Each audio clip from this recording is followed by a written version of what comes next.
On sait que c'est ultra relou quand tu cherches un truc méga précis sur YouTube et que tu dois à chaque fois te taper les présentations, les bienvenus sur la chaîne et tutti quanti. Un peu comme tu es en train de faire. Exactement. Donc on va vous mettre tous les bullet points juste ici, comme ça tu peux skipper exactement à l'endroit que tu veux et regarder le tuto qui t'intéresse. Mais à part ça, l'intro. Ça se dit, mais à part ça? Non.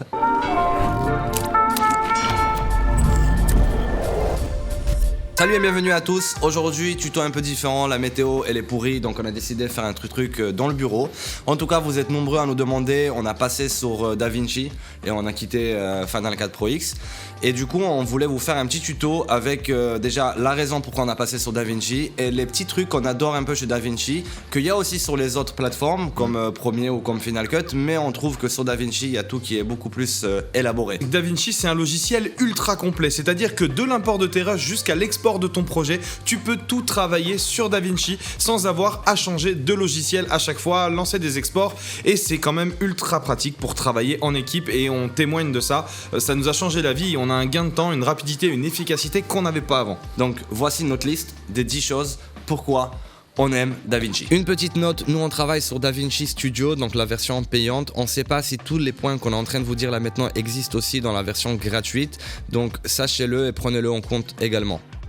Donc, t'es pas à peu près là? Le premier point que j'ai vraiment aimé chez DaVinci, je sais pas si les autres logiciels le font, mais je sais que chez DaVinci il est vachement efficace, c'est ce que je vais appeler le FPS converter. C'est-à-dire que je vais pouvoir changer les images par seconde de mon clip dans ma timeline. Ça peut arriver à tout le monde, soit de recevoir pour un montage des clips avec des frames per seconde différentes, ou alors vous d'avoir tourné avec 3, 4 ou voire 2 caméras et avoir une caméra en 30 et l'autre en 25. Donc pas question de changer ma timeline, je veux la garder en 25. Et si vous pouvez voir là sur le rush en 30 images par seconde. My name is Garland Green, I'm from Houston, Texas. And I started basketball just playing as a little kid. Le son est vachement décalé de l'image et effectivement c'est pas beau. Donc plutôt que de se lancer dans une conversion accélérée ralentie pour arriver à se calquer parfaitement au clap, eh bien il va vous suffire d'effectuer un clic droit.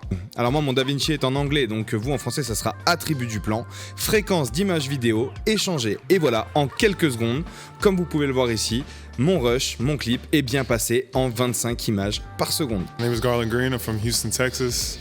And I started basketball just playing as a little kid. On va parler du cadrage intelligent. Celui-ci, vous pouvez le trouver en dessous de votre l'onglet vidéo transform. Juste en dessous, vous avez le nouveau onglet cadrage intelligent et ça va vous permettre à recentrer votre image. Beaucoup de fois, on a des clients qui nous demandent de faire un export pour les réseaux sociaux, un export en 16/9.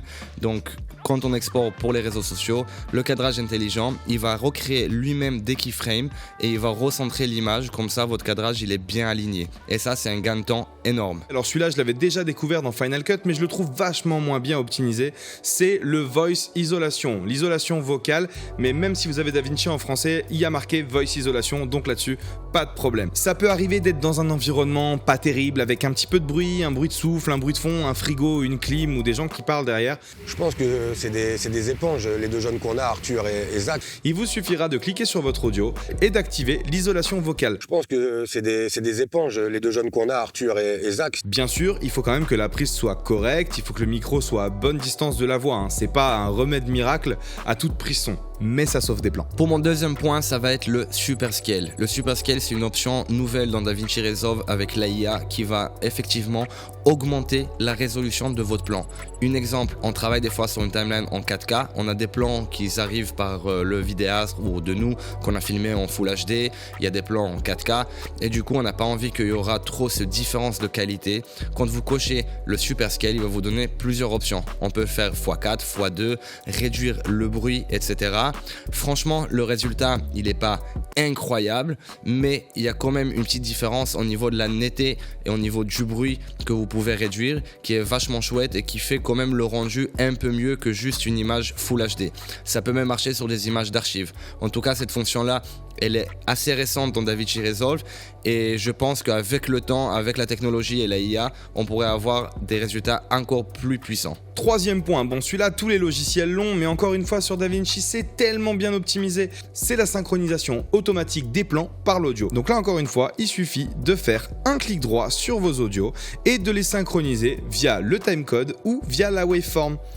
c'est quand même assez pratique si vous avez pris un son témoin de caméra et un micro à part. Si vous avez, je sais pas moi, 15, 20, 35 prises, c'est tellement plus agréable de faire juste un clic droit et de pouvoir tout aligner. C'est une des fonctionnalités que je me trouve à utiliser presque dans chaque projet. Ça s'appelle le Remote Grading sur DaVinci qui est complètement dingue. Voici comment tu l'utilises.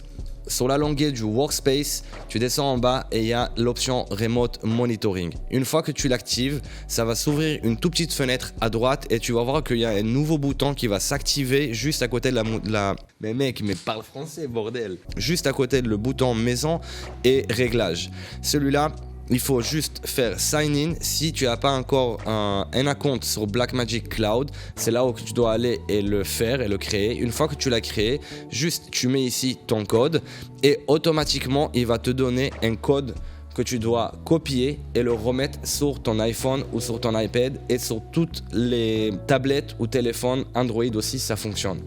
De l'autre côté, sur le téléphone ou sur l'iPad, il faudra télécharger la même application Remote Monitoring de chez Blackmagic. Également, il faudra aussi rentrer les identifiants et le mot de passe. Et là, vous avez en HF la transmission directe de votre image. Ça, c'est très pratique parce que des fois, vos écrans à vous de vos téléphones, ils ne sont pas calibrés exactement comme l'écran sur celui-là que vous travaillez. Et du coup, vous pouvez avoir une genre de référence comment ça va être exposé sur votre téléphone ou sur un iPad. Également, vous pouvez aussi fournir un iPad à un client et vous pouvez travailler sur l'étalonnage ou sur quelque chose et lui, il a l'image qui est transmise directement de l'autre côté et il peut voir comment vous travaillez en direct. C'est hyper pratique. Je ne vais pas trop rentrer dans le détail de tout ce qui est le Blackmagic Cloud System, mais franchement, si vous avez le temps, rentrez, regardez un peu et c'est vraiment quelque chose qui va être puissant dans l'avenir pour travailler en équipe et même travailler avec des clients, surtout quand vous ne pouvez pas être sur le projet ou sur le set. Travailler à distance, c'est vraiment pratique et c'est les premiers à le faire. Un point qui est quand même vachement chouette, on va pas se mentir, il y a un truc qui nous gaffe tous, je crois, c'est la génération des sous-titres.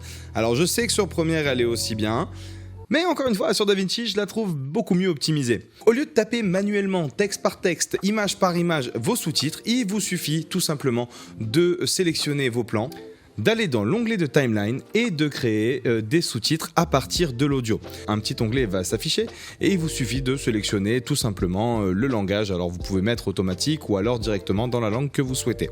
Une fois que les sous-titres sont générés, il vous suffit tout simplement d'aller sur la droite et d'aller corriger. Parfois c'est vrai que ça peut écorcher un petit peu les noms, se tromper sur 2-3 petits trucs de vocabulaire, de virgule ou séparer les mots et les intonations. Donc il vous suffit simplement de tout régulariser vous-même à la main. C'est assez rapide. Ensuite, vous pouvez aller dans l'onglet Track. Alors en français, je ne sais pas comment il s'appelle, mais c'est l'onglet à droite. Et là, vous pouvez changer votre fond, vous pouvez changer votre fond de face, la couleur, la taille et l'espace dans votre clip. On va parler du Magic Mask qui apparaît dans l'onglet d'étalonnage. Et celui-là, il va nous permettre à faire un genre de rotoscoping que vous avez sur After Effects, mais 10 fois plus rapide, plus efficace, et c'est juste génial. Je vous donne l'exemple sur un court-métrage qu'on a fait pour le 48 heures. On devait masquer une voiture qui va percuter un de notre acteurs. Je voulais pas rentrer sur Fusion, donc j'ai fait tout sur l'onglet d'étalonnage. Et ici, vous faites un node.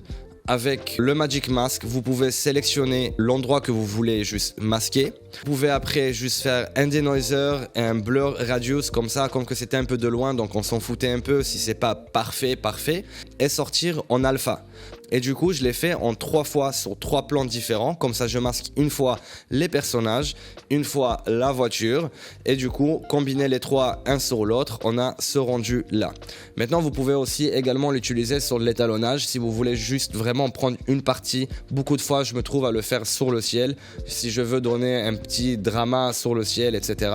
Donc pareil, vous pouvez juste sélectionner, rajouter ou remodifier. J'adore de prendre le blur radius quasiment presque jusqu'au bout, comme ça j'ai pas trop la netteté sur le détourage. Vous traquez le plan, ça le fait à merveille et encore une fois je le trouve 10 fois plus rapide que sur After Effects ou sur un autre logiciel. Il y en a un qui est particulièrement sympa, c'est la détection de coupe.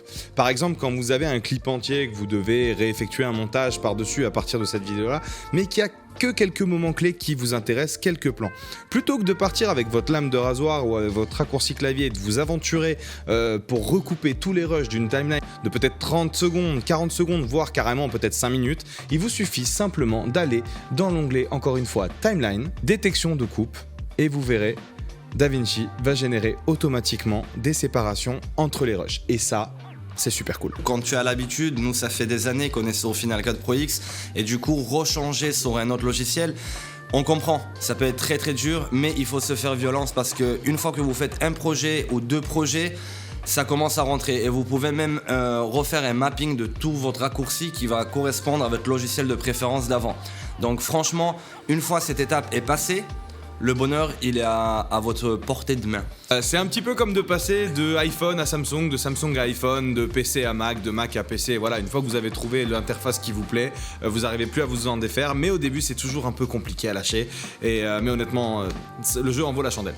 Laissez-nous savoir dans les commentaires si ce contenu-là, il vous a plu. Si vous aussi, vous allez passer sur DaVinci. On aimerait bien savoir ce que vous pensez. On se dit à très vite sur Adnes TV pour une prochaine vidéo. Ciao. C'est pas le contexte. C'est pas le contexte. C'était dynamique. Oui, c'était dynamique. Mais à part ça, l'intro.